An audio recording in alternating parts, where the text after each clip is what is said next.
Hey, good morning, good afternoon, good evening, wherever you're watching. Welcome to episode 4 of Bridging the Gap. I'm your host, Council Glenn. Hey, William V. Thompson. So, sidebar, I told him yesterday before recorded it, I was going to wear my Duke hoodie.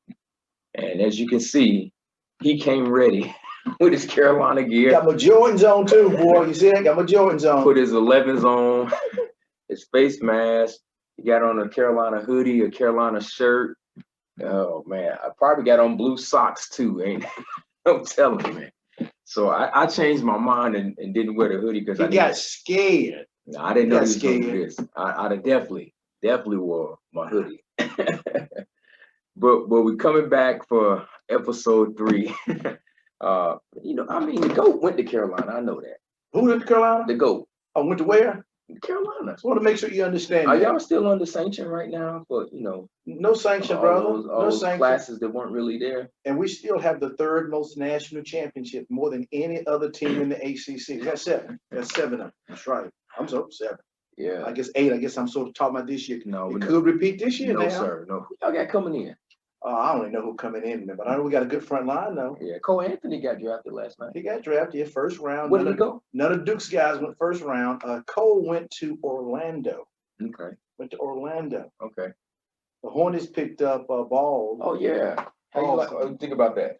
I don't think the draft was that strong this year. I mean, I hadn't really kept track as much. Yeah. But it just didn't seem that superstars like you normally see. No, I mean, I was surprised that a bench player went like top 5. I think the guy from Florida State. Yeah, the Florida State I think had 2 or 3 guys in the first round. Yeah, he went top. Where did he go? He was like 6, maybe 7. Yeah, that surprised me. Chicago, right? Yeah, I think you're right. Yeah. Well, at least he got a Carolina boy there to get him straight. Our point guard from last year. We fine. We're gonna be fine. Who you think will win the chip again before Duke and Carolina? Who'll get the first one? Who'll get the next one? Yeah. It pains me to say, it really hurts me to say this, but I think it'll be Carolina. Oh man, it'll be Duke. Maybe Virginia though. Yeah, you're right. You're right. But anyway, we'll see. We'll see. Let's get into the content that people came here for. Let's do it. Recap episode number 3, what we did last week, and I'm pulling it up right now. We talked about the Fab 5 to create cash flow. That's it, man. And which was our debts, right? The debts, man. We simply told the average. Remember, everything we're teaching, we're talking about bridging the gap here between the old school and new school. And last week, we gave you some simple things. Debt, we talked about debt elimination. We talked about expense reduction, business or side hustle, tax strategies, and stock market investing in cash flow. And we're convinced that if anybody has used some of those things, we can actually get you $500 to $1,000 a month. And the average person needs that, Council. Absolutely. To begin their journey to build wealth. So we're going to add to it on today. Okay. So today, what are we talking about today? We're going to talk about the Fab 5 to build wealth. I know, like we talked about before, my generation didn't mind doing things a little slower. Your generation basically wants it, hey, tell me how I can get wealthy. Gotcha. And today we're going to give you 5 general things that you won't get the whole game plan because it's going to take time. But at least you'll know the areas to start looking at, which I think are the low-hanging to building wealth. And we'll add some more things later on. But today you're going to get an insider's track on what me as a millennial, what Joe and I did to build wealth, and what millennials can do. And you can even supercharge that if you're hungry enough. Let's hop right into it. All right. The first thing is very simple. It's max the match. Okay. Max the match. And what we're saying there is most people listening today, you have a job. And whether you like your job or not, we're not talking about that right now. What we're saying is if you enhance your cash flow, your company has probably a 401k plan, a 403b, a 457, some type of investment mechanism. We want you to find out and position yourself to put the most money in that you can. Okay. Let me show you why. Let's assume you are following our cash flow strategies here. And let's assume that based on last episode, you begin to create another $500 a month cash flow. And let's assume that your company matches $500. So they want to give you $500 tax-free. Okay. But Council, most people don't get that money. One, because they don't know it exists. Number two, they can't afford it in their mind to put their 5 in. And number three, they don't see the potential of their future. But here's the potential of their future. From your cash flow, you do 5. The company gives you 5. And not to even mention the tax deferment, that's a whole nother conversation. So now you have $1,000 a month being invested. You're gonna save it before you see it. Very old school principle, but it's powerful. Then Council, again, you're 30 what? 36. You're 36. You got a birthday coming up, right? Tuesday. Tuesday. Okay, well, happy birthday to you, dude. I have lunches on me too. Oh man. If I'm in the office, which No, I you'll won't be in the office. So be 37. Let's say Council, you do it. That 1,000 a month invested for 20 years. Now I know 20 years seems like a long time. So now Council is 57. If he had invested at $1,000 a month for those 20 years, and you got other things going on too, a lot more things. This is just one of many. If you're able to get about 12% on your money, we'll talk about that in a little bit. Do you realize by the time he's 57, that one strategy of maxing the match, you and CC would have $1 million. Wow. That's all we're saying. Keep it simple. Got it. So, and I think to the millennial aspect, we don't see us. I don't see, at least being an entrepreneur, working for somebody for 20 years to max the match. And we're going to show you in a little bit because I knew millennials were going to say that.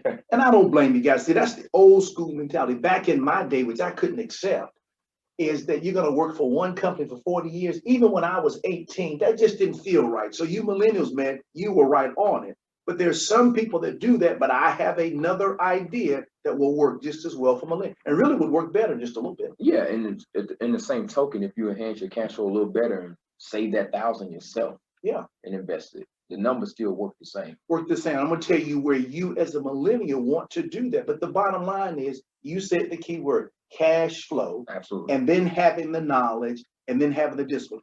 A simple formula. It's knowledge plus cash flow is going to create wealth. Knowledge, then plus discipline, plus cash flow is going to create wealth. Very simple. It's getting the knowledge, then the discipline to do it, then to create cash flow, and that's going to build wealth. Anybody can do that. And see, we're not about just one way of building wealth. We want you to build wealth old school way and new school way, guys. Do them both. Absolutely. So 5 to build wealth. Number one was maxing a match. Number two, I'm going to skip and I'm going to hit the one for the millennials. Okay. Your Roth IRA account. Got it. Your Roth. So that's what Council was talking about. It's where you, because of your cash flow and your knowledge, you assume the full responsibility. There's nobody there matching the match for you, but through your cash flow strategies, which are many, you now put 1,000 in, and even your wife, CC. Now, notice what we said is you're going to put into a Roth IRA account, William, do I get a tax deduction? No, you want to build wealth, right?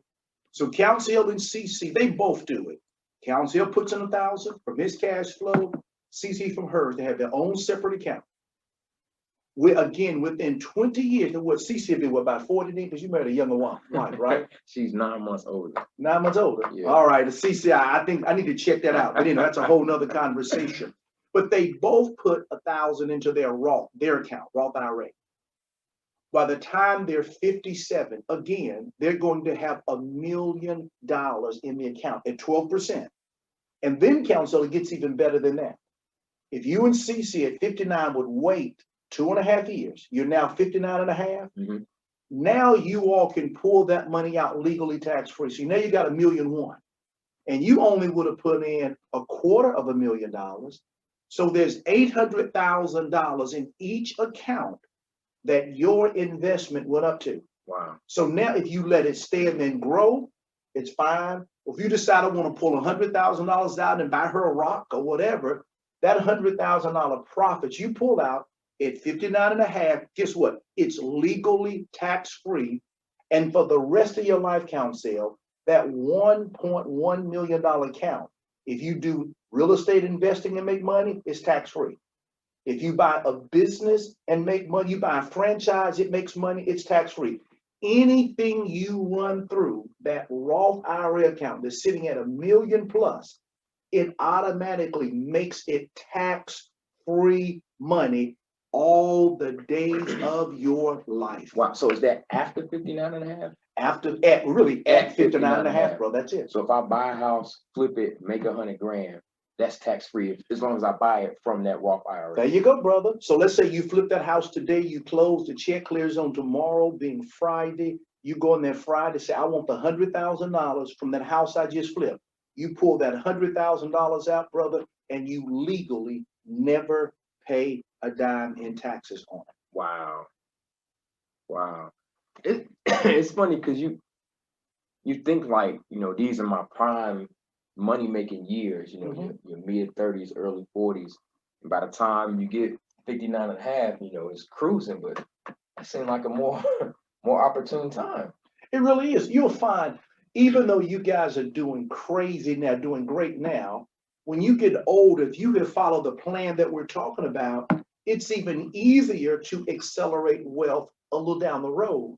Because even though your energy level may not be quite as much as 37-year-old, I think the knowledge, the experience, being able to learn from your generation and a generation in front of me, and plus you normally have more money, it's wealth even builds quicker. Because think, if you have $100,000 at 37, and I have $1 million at 61, why shouldn't I blow your way making money? Because whatever opportunities you have, you might need me to put some of my money in. So I'm leveraging your youth, your knowledge, your skill, and you're leveraging my money. Right. At some point in time in a 10-year period, I probably will plateau to a degree because of the type of investments I'm willing to do, whereby you're still rearing up, because if you drop the ball and lose $250,000, you good to go, man. At my age, I don't want to lose $250,000. So again, it doesn't matter where you are in life. There are opportunities, learn them and seize them. Yeah, I like that, Rolf. And I think the key to what you said is once you take on that responsibility of the $1,000 a month, is the discipline. There you go, man. The discipline to continue that and not, see the PlayStation 5 or you got it, whatever brother. the latest and greatest is. And like we talked about last time, get those things, but get them out of your cash flow. Find the side hustle. And if the side hustle is throwing you $500 or $800 a month, and you and your lady decide it's okay, as long as you're setting aside that $1,000 for your wealth building, take the $800 and upscale the car, the PlayStation, enjoy life. But remember, as somebody once said, live with one foot in the past and one in the future. Enjoy today, but don't rob you tomorrow. Amen. I like that.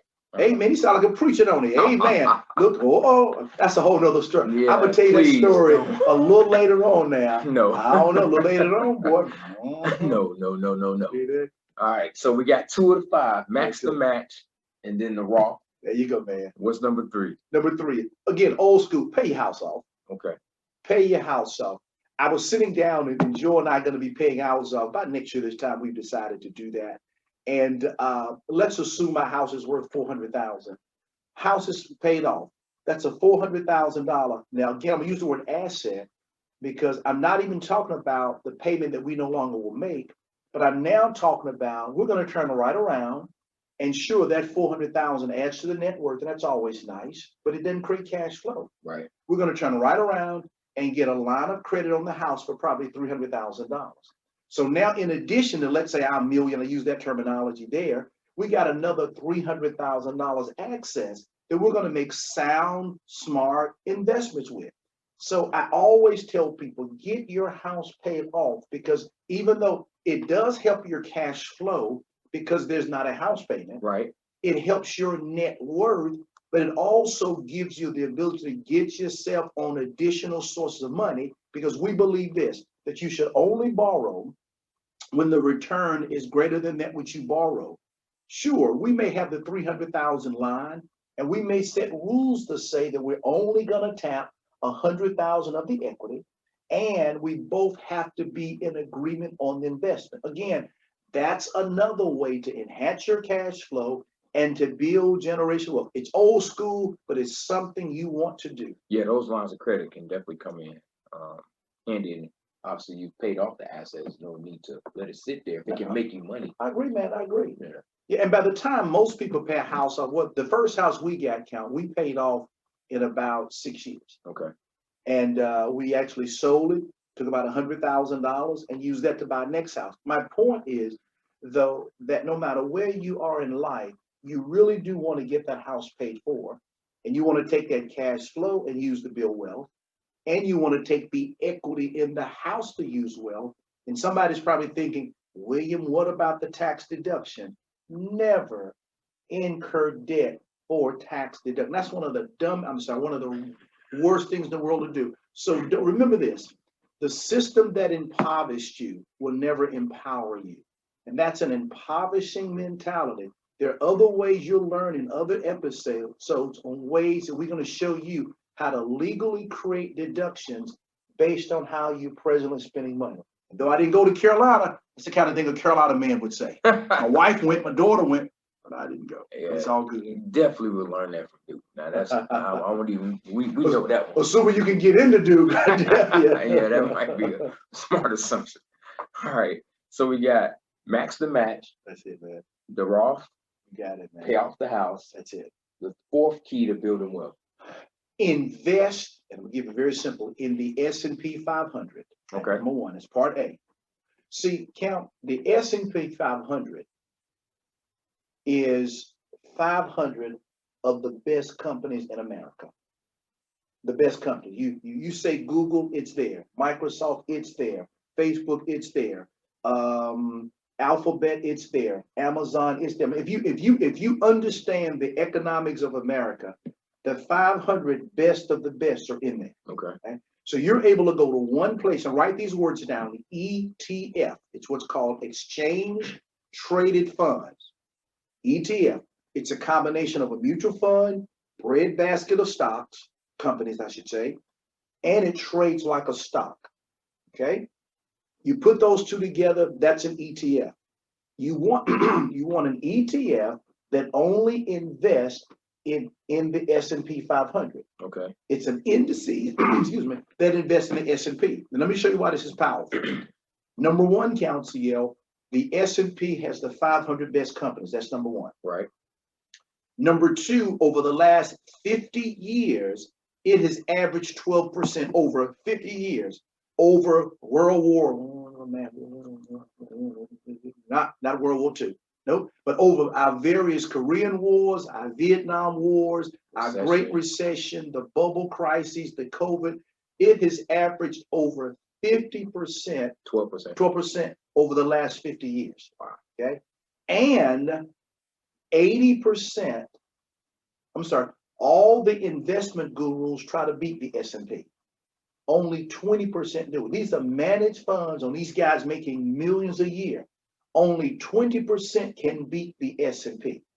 Okay, so at 12%, guys, that $1,000, that's your $1 million in 20 years. So that's part A, man. You got to invest in an S&P index fund. That's part A. And part B, okay, that's more old school, and I get that. Part B for my millennials. I now want you to build a membership-based business online that mirrors the S&P. Meaning this, if you study the S&P 500 companies, you're going to learn a few things about them. You're going to learn, like Amazon, unlike Sears. So some of y'all, you remember who Sears is? I remember Sears. Remember Big Little, right? I know. See, Sears underestimated Amazon online. Yeah. And I want you to look at the 500 companies and see how they understand marketing, understand branding, understand systems, and they understand the future is online. One of the best ways for you as a millennial, not only are you going to buy the best businesses, we want you to build the best business. And it's a membership-based business online. Take your talents and skill as a real estate investor, as a marketing guru, as a cash flow person, and literally learn from the S&P, follow their models, put that online, folks. And just think, if you got 1,000 people to pay you $50 a month, that's how much coming in. That's $50,000 coming in a month. That's $50,000 a month. That's $600,000 a year coming in. And if everything's automated, your costs are less than probably $50,000, $75,000. So to my millennials and boomers, not only do we want you to buy the best businesses, we want you to build the best business and build it online and look at some type of membership-based subscription organization. Okay, I know this answer, but I want to ask because Okay. it may be confusing. You mentioned Alphabet as far as the stock. I'm sure you meant Apple, right? No, Alphabet. There's a stock called Alphabet. Yeah, It is? yeah. Yeah, we want you checking out Alphabet. Yeah, A and stock. Apple's there too. An Apple called Okay, Alphabet. I thought you meant, okay, Alphabet. Uh-huh. Learn something new. Yeah, Alphabet, man, that thing's running too. Does a Roth and the S&P 500 have anything in common? They seem like they are the same. Well, great. It's almost like the Roth IRA is a type of investment vehicle. Got it. It's a vehicle like a Chevy, a Ford, a Bentley. It's a vehicle, okay? But even when you invest in that, you have to decide what type you want. What type of Ford truck do you want? Okay. I know nothing about trucks.